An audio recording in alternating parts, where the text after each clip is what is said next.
नमः शिवाय।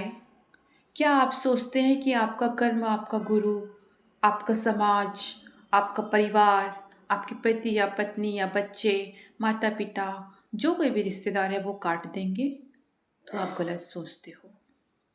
इवन आप जब पुण्य करते हो तो उससे भी आपका कर्म नहीं कटता है। तो इस मिथ से बाहर आ जाए कि हम कोई अपना ग्रह दशा ठीक कर लें या किसी के पास कुछ करवा लें तो हमारा कर्म ठीक हो जाएगा या हमारा कर्म कट जाएगा, हम इससे मुक्त हो जाएंगे।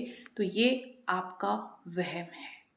इस सत्य को जानिए। आप कितना भी आपका नियर डियर हो, कोई आपका कर्म नहीं काट सकता।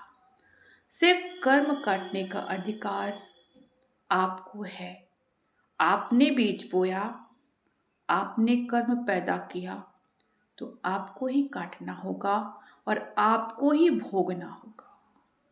इस बात को जितनी जल्दी आप समझ जाओगे उतना ही अच्छा है।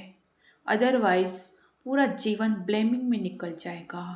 किसी दूसरे पे डिपेंड हो जाओगे कि कोई मेरा कर्म आके काट दे, कोई कुछ कर दे मेरा, तो बिल्कुल आप अपना मनुष्य जीवन बर्बाद कर रहे हो। ये एक ऐसा वीडियो है जो शायद आपको सुनने में कड़वा भी लग जाए, पर ये सत्य है। सत्य को जितना जल्दी स्वीकार करोगे और अपने लिए, अपने कर्मों को धोने के लिए साधना के मार्ग पे आगे बढ़ोगे, पांचों शरीर को आप धोगे, पांचों शरीर की कर्मास को आप क्लेंस करोगे, तो ही आपका जीवन सार्थक होगा। अदरवाइज एक ही आप जो आप गाते हो ना, बोलते हो, बड़भाग मनुष्य तन पावा, बस कहते रह जाओगे। उसका मायना ही है कि मुझे मनुष्य जन्म मिला है तो अपने कर्मों को धोने के लिए मिला है, ना कि कर्मों को और बढ़ाने के लिए, लोगों को बांधने के लिए नहीं मिला। मैं यहाँ इस धरती पे मुक्त होने आया हूँ, बंधने नहीं आया हूँ। ये होता है मनुष्य जीवन का मायना। जितने आप मर्जी ज्ञान कर लो, सुन लो, जब तक रियल में अपने अंदर डालोगे नहीं, उसका कोई मायना नहीं है। अपने से क्वेश्चन करो कि मैं जिस भी स्टेज में आप हो, जहाँ कहीं भी आप खड़े हो, वहीं से अपने जीवन को एक नई दिशा दे सकते हो। अपने लिए समय निकाल कर साधना करो। मार्गदर्शन की ज़रूरत पड़ेगी, गुरु या मेंटोर के पास, जो सच्चा गुरु और मेंटोर है उसके पास जाएं, मार्गदर्शन ले, उसकी गाइडेंस के साथ साधना करें और अपने जीवन में एक एक ब्लॉकेज एंड इश्यूज को बहुत पेशेंस के साथ धीरे धीरे हील करते जाओ। उस पर भी हड़बड़ी मत दिखाओ, कब होगा, कैसे होगा। आप खुद से तो पूछो। जब आप इस माँ के गर्भ में आए थे तो परमात्मा ने आपको धीरे धीरे बड़ा करके 9 महीने तक माँ के गर्भ में आपका पालन पोषण किया, और जब बाहर आए तो देखो आज जितना भी आपकी उम्र है, कैसे आप बड़े हो गए। कल बच्चे थे, आप बड़े बन गए, आप यंग हो गए, फिर आप जो कुछ भी स्टेज है उस पे आ गए। तो आपको कुछ करना पड़ा क्या? नेचुरली प्रकृति सब करती है। आप करने वाले नहीं हो। करने वाले तो सिर्फ एक ही करता है सृष्टि में, वो है परमात्मा। कब आपको सारे अपने विकारों से मुक्ति मिलेगी, इसकी भी चिंता करने की ज़रूरत नहीं है। हर दिन आप प्रयास करते जाओ, परमात्मा पे विश्वास रखो, वो सब कुछ करता है। समय आने पे सब करता चला जाएगा। जब जब अपकर्ता बनोगे, आपके जीवन में दुख आएगा,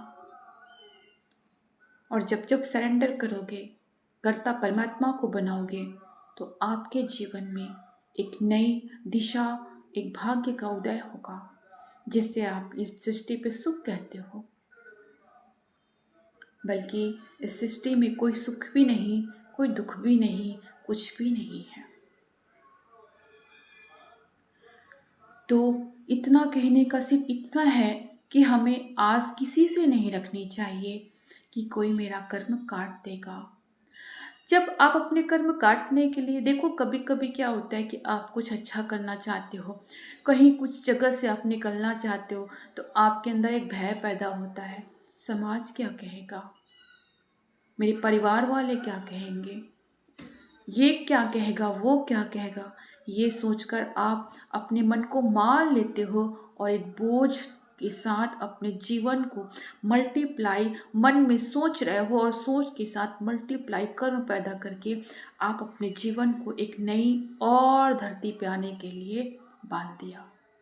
तो आप अपने आप से क्वेश्चन करो, जब इस समाज के लोग मेरे कर्मों की नहीं काट सकते, मेरे परिवार के लोग मेरे कर्मों की नहीं काट सकते, तो मैं इन पर ध्यान क्यों दूँ? मैं उस पर ध्यान दूँ जो मैं चाहता हूँ। मैं अपने कर्मों को काटने के लिए इस धरती पे आया हूँ, तो जो मुझे सर्व नहीं करता मैं उसे क्यों झेल रहा हूँ? वाई? मैं उस बोझ के साथ क्यों अपना जीवन जी रहा हूँ? मैं इसी बोझ से तो मुक्त होने इस धरती पे आया हूँ। जब तक अपने आप से सवाल नहीं करोगे, आपका दिमाग उलझा देगा, परिवार को लेकर उलझा देगा, समाज को लेकर उलझा देगा, और कुछ भी करके आपके जीवन को गोल गोल घुमा देगा। जब कोई कुछ ही नहीं करता, आप ही अपने जीवन के भाग्योदय कर सकते हो, तो आजू बाजू क्यों देखते हो? परमात्मा ही आपका जीवन चलाने वाला है। वो जिसे माध्यम बनाएगा वही आपके जीवन में सरवाइव करने के लिए, आपके हेल्प करने के लिए वो आएगा। कितना भी आप मैं कर लो, कितना भी आप ऊपर से उसका अच्छा कर लो, लेकिन वही होगा जो परमात्मा आपके लिए चाहेगा। शिवाय।